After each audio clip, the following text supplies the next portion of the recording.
सम्मानित साथियों, नमो बुद्धाय, जय भीम। हमेशा की भांति एक बार पुनः हम लेकर उपस्थित हो चुके हैं आज का डॉक्टर अंबेडकर संदेश। आज के डॉक्टर अंबेडकर संदेश में हम आगे बढ़ें, बाबा साहब के क्रांतिकारी भाषण को आपके समक्ष रखें।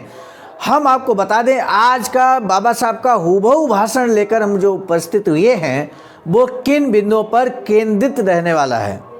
सम्मानित साथियों, यदि आप जानना चाहते हैं कि बाबा साहब ने हमारे समाज को, जिसे अस्पृश्य समाज, जिसे इंसानियत का दर्जा नहीं हासिल था, उस समाज को 1919 से लेकर अपने पूरे आंदोलन में, अपने पूरे जीवन संघर्ष में कहां से लाकर कहां पर खड़ा कर दिया, ये बाबा साहब स्वयं बताते हैं। हम स्वयं विश्लेषण करें उससे पहले हमें जानना चाहिए कि 23 नवंबर 1940 को बाबा साहब इस संबंध में खुद एनालिसिस करते हैं, खुद विश्लेषण करते हैं और उस विश्लेषण को समाज के समक्ष 10,000 लोगों को बताते हैं। आज के स्पीच में साथ ही साथ बाबा साहब ये भी कहते हैं कि हमें समाज का किस तरह से 3 तरह का ऋण है, उस ऋण को चुकता किया जाना समाज की महती जिम्मेदारी है। वो 3 तरह के ऋण कौन से हैं, ये जानना हर बुद्धिजीवी के लिए बेहद जरूरी है। यदि आप बुद्धिजीवी हैं तो आज का डॉक्टर अंबेडकर संदेश हमारा विनम्र अनुरोध आपसे है, मिस मत कीजिएगा, बीच में मत रोकिएगा। यदि आपको लगता है कि नहीं, आपके पास समय अभी नहीं है, कोई बात नहीं है, जब समय हो तब इस फुल वीडियो को वॉच कीजिएगा। सम्मानित साथियों, बाबा साहब जिस समय संघर्ष कर रहे थे, अपने पिछले 20 साल का विश्लेषण रखते हुए बाबा साहब कहते हैं कि हमारे इस संघर्ष में कौन 2 लोग हैं जो रोड़ा बने हुए हैं। जो साथी लगातार अंबेडकर संदेश सुन रहे हैं उन्होंने अंदाजा लगा लिया होगा, लेकिन फिर भी यदि आप अंदाजा लगाने से चूक रहे हैं तो आज के डॉक्टर अंबेडकर संदेश में बाबा साहब स्वयं जो इस स्पीच के माध्यम से कहते हैं वो हम आपके समक्ष बस कुछ ही क्षणों में रखने वाले हैं। इन्हीं बिंदुओं, जिन बिंदुओं को हमने इंगित किया है आपको, इन्हीं बिंदुओं पर केंद्रित रहेगा आज का डॉक्टर अंबेडकर संदेश। यदि आपका दिलचस्पी नहीं है इन बिंदुओं को लेकर तो आप छोड़कर वीडियो जा सकते हैं। अब हमारा अनुरोध है, अंत तक वीडियो वॉच करने के बाद यदि आपको लगे कि समाज को ये बात जो बाबा साहब ने कही है ये जानना हर व्यक्ति के लिए बहुत ज़रूरी है, तो प्लीज़ आपसे हमारा अनुरोध है, इस वीडियो को शेयर कीजिएगा। यदि आपने चैनल हमारा अभी तक सब्सक्राइब नहीं किया है तो इसमें विलंब ना करें, अभी चैनल को बेल आइकन के साथ में सब्सक्राइब कर लें। अब हम शुरू करेंगे बिना विलंब के आज का डॉक्टर अंबेडकर संदेश, जो कि प्रसारित किया जा रहा है स्थान Buddha Bodhisattva Ambedkar international centre BBAIC, Sarnath, Varanasi, राज्य उत्तर प्रदेश, देश भारत के सौजन्य से है। विषय है सार्वजनिक कामों के लिए एकाध जरूरी है। हमेशा समाज को यूनाइट रखने पर विशेष बल देते हैं बाबा साहब। बाबा साहब डॉक्टर अंबेडकर संपूर्ण वाङ्मय खंड 39 से लेकर आज हम उपस्थित हुए हैं बाबा साहब का क्रांतिकारी भाषण। पेज नंबर 306 से 308 तक आप भी देख सकते हैं। 23 नवंबर 1940 की रात 9 बजे BDD चाल नंबर 96 वर्ली मुंबई के श्री शंकर नाथा खैर मोड़े की नई व्यायामशाला और डॉक्टर अंबेडकर स्पोर्टिंग क्लब का सार्वजनिक उत्सव तामझाम के साथ मनाया गया। समारोह का अध्यक्ष स्थान स्वीकारना डॉक्टर बाबा साहब अंबेडकर ने माना था। वे जब सभा स्थान पर पहुंचे तो अंबेडकर जिंदाबाद, अंबेडकर की जय हो, थोड़े दिन में भीमराज, इस तरह के नारों से वातावरण गूंज उठा।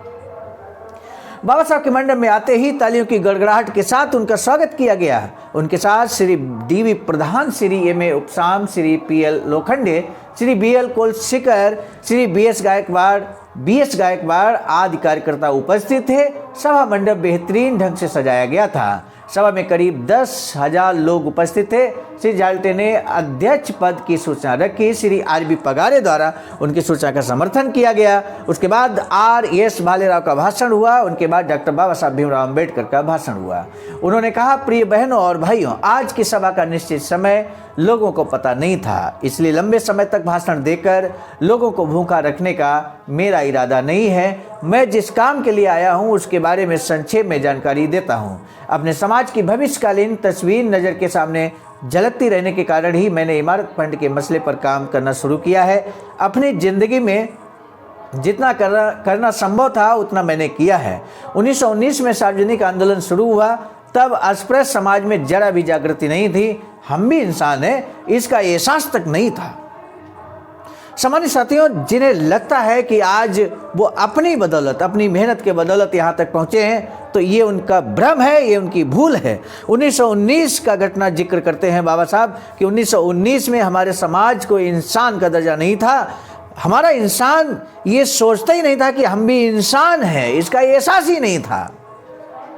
ब्राह्मण, मराठे, पाटिल आदि अस्पृश्य लोग जूते जैसा व्यवहार करते थे हमारे साथ। सांप कहते ही सब लोग डर जाते हैं, उसी तरह पाटिल अर्थात चौधरी, पटवारी, कुलकर्णी आदि से अस्पृश्य समाज डरता था। शुरू में हमारे लोगों को म्यूनिसिपैलिटी, लोकल बोर्ड, काउंसिल आदि में प्रवेश मिलना मुश्किल हुआ करता था। जो कौम अपना इतिहास नहीं जानती वो कौम भविष्य का निर्माण नहीं कर सकती, क्योंकि इतिहास की नींव, भविष्य की नींव इतिहास पर खड़ी होती है। इस बात को बाबा साहब कहते हैं मेरे साथियों। और इतिहास का निर्माण करना है, भविष्य का निर्माण करना है, तो आपको इतिहास जानना होगा। इतिहास जानने के लिए डॉक्टर अंबेडकर संदेश आप तक पहुंचाने की हमारी सार्थक कोशिश है।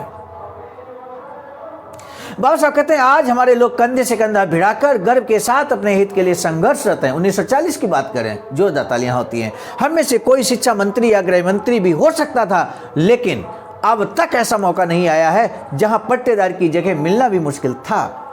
वहां हमसे लोग डिप्टी कलेक्टर तक बन रहे हैं। जिसने शून्य देखा उसी को अगर 100 देखने का अवसर मिलेगा तो जाहिर है कि उसे गर्व और खुशी महसूस होगी। यानी कि शून्य से बाबा साहब ने 100 तक का आंकड़ा क्रॉस किया अपने जीवन संघर्ष की बदौलत।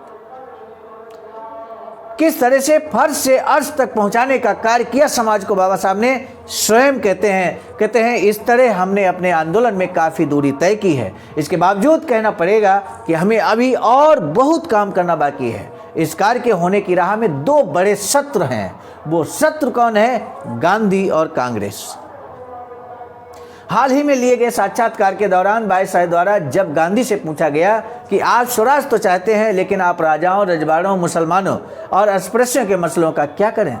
गांधी अपने पत्रक में कहते हैं राजाओं, रजवाड़ों के साथ हम सुलह करेंगे, लेकिन अस्पृश्यों के बारे में पूछने वाले आप कौन होते हैं? अस्पृश्यों का हम जो चाहें करेंगे।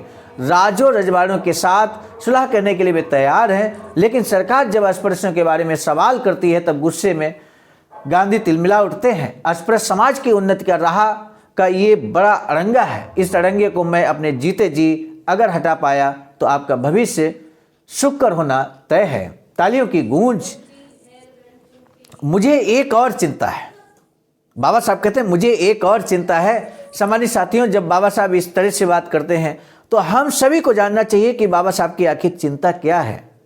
बाबा साहब की चिंता हम सभी की चिंता है। बाबा साहब कहते हैं कि आज तक हमने जो एकजुट और उन्नति हासिल की है उसे आप बरकरार कैसे रखेंगे?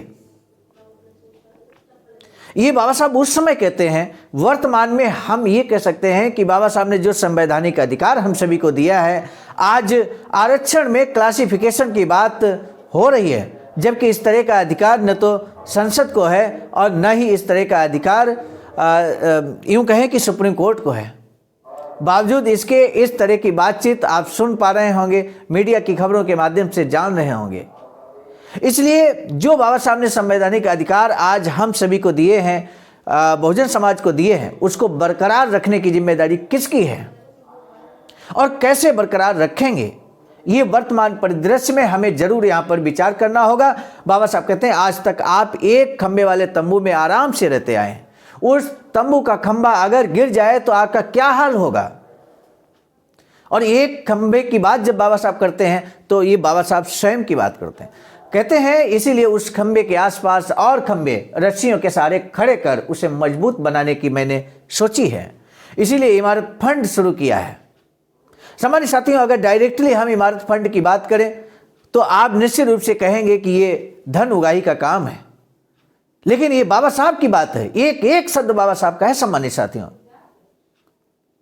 बाबा साहब कहते हैं कि एक खंबे के सहारे कब तक कोई तंबू टिका रहेगा और उसके सहारे कई खंबे खड़ा करना होगा, इसलिए इमारत फंड शुरू किया है। इसलिए बाबा साहब एक इमारत बनाना चाहते हैं, वैचारिक सेंटर बनाना चाहते हैं।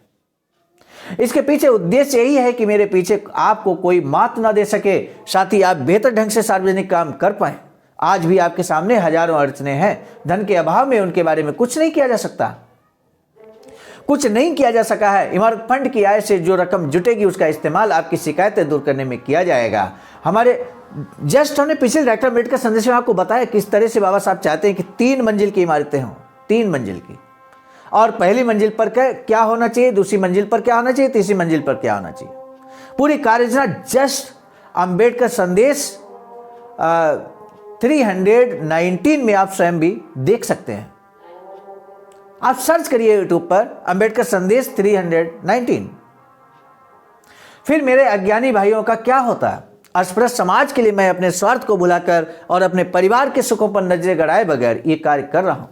इसीलिए जो जितना काम कर सकता है वह उतना काम करे। इमारत फंड के लिए जितनी मदद आप दे सकते हैं उतनी आप अवश्य दें। इंसान पर 3 तरह के ऋण होते हैं सम्मानित साथियों। बाबा साहब कहते हैं माता पिता का, जिसने जन्म दिया, कुल देवता का और समाज का। इन तीनों बिंदुओं को एक्सप्लेन करते हैं। बाबा साहब कहते हैं जिस समाज में हमारा जन्म हुआ उस समाज के उपकारों से हमें बिना भूले मुक्त होना चाहिए और इस उपकार को चुकाने का मौका आपको मिल रहा है, आप जरूर इससे फायदा उठाएं।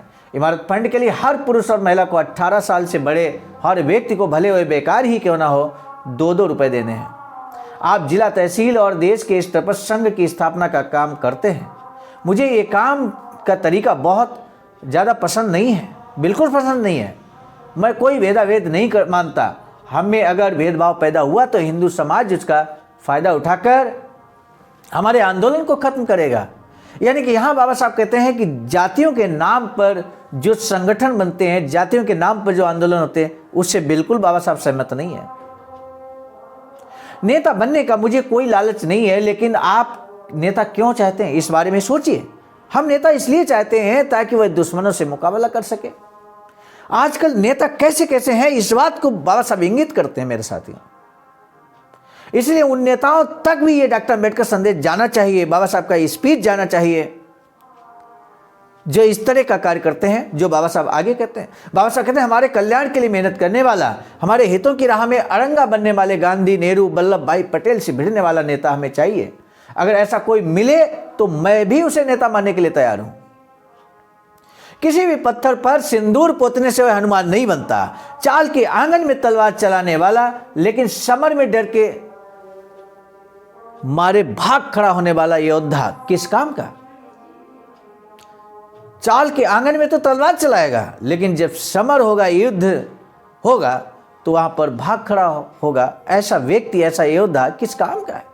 पांडवों ने जिंदगी भर श्री कृष्ण की सेवा की, आखिर स्वर्ग ले जाने के बारे में श्री कृष्ण से विनती करने लगे। तब श्री कृष्ण ने कहा मैं खुद ओडिया जगन्नाथ की तरफ बढ़ता चला जा रहा हूं। ऐसा ही हाल हमारे आंदोलन से जो नहीं जुड़े हैं उनका न हो तो भी गनीमत है। हमारे कार्य में कार्यकर्ताओं की कमी है, इस कमी को अध्यापक वर्ग पूरा करे। मेरे साथियों, अध्यापक वर्ग पे एक बार पुनः बाबा साहब ने भरोसा जताया। यदि आप अध्यापक वर्ग हैं, अध्यापक हैं आप, तो आपकी कम से कम ये जिम्मेदारी जरूर बनती है बाबा साहब के इस संदेश को समझते हुए बाबा साहब के विचारधारा के अनुरूप कार्य करें और इस डॉक्टर अम्बेडकर संदेश को प्रत्येक अध्यापक, प्रत्येक शिक्षक साथी को जरूर पहुंचाने का कार्य करें। मैं भी स्वयं भी एक शिक्षक हूं। इमारत के लिए ली गई जगह कम है, ऐसा हमारे लोग कर रहे हैं, ऐसा हमारे लोग कह रहे हैं। उनका कहना है कि बड़ी जगह लीजिए, हम पैसा इकट्ठा करके देंगे। मैं भी बड़ी जगह लेना चाहता हूं। इस काम के लिए 2-2.5 लाख रुपयों का खर्चा आएगा। इसके लिए मैंने कुछ योजनाएं बनाई हैं जिन्हें मासिक 30 रुपया या उससे अधिक तनख्वाह मिलेगी। वे अगर अपनी 1 महीने की तनख्वाह दें तो उनका नाम इमारत में बोर्ड पर लिखा जाएगा, शिलालेख पर लिखा जाएगा। मैं गांव-गांव से मदद मांगने वाला हूं, लेकिन गांव में एक इंसान से मांगने के बजाय किसी गांव से प्राप्त रकम के तौर पर उस गांव का नाम लिखा जाएगा। इसलिए मित्रों, अगर अपना भविष्य उज्जवल रखना हो, अपने समाज का कल्याण करना हो, तो आपको ये काम अपना कर्तव्य मानकर पूरा करेंगे। डॉक्टर बाबा साहब का भाषण पूरा हुआ सो इनकी जयकार ध्वनि से वातावरण गूंज उठा। आखिर में डॉक्टर बाबा साहब को फूल मालाएं पहनाई गई। सबको धन्यवाद देने के बाद सभा का कामकाज पूरा हुआ। वहाँ की व्यायामशाला डॉक्टर बाबा साहब ने देखी। आनंद लालू मयाड़ीकर, खैर मोडे, ठाकले मास्टर, माने मास्टर, कांबले आदि लोगों ने सभा का बढ़िया प्रबंधन किया था। इसी सभा में दूसरे गांव से आए सुखडया सखाराम जादव ने डॉक्टर बाबा साहब से मार्गदर्शन प्राप्त कर इमारत फंड में 1 रुपया दिया। 1 रुपया 1940 में बहुत बड़ी रकम होती थी सम्मानित साथियों। 1 रुपया सुनकर आप ये हल्के में ना लें। 1940 का 1 रुपया आज का आप हिसाब लगा लीजिए,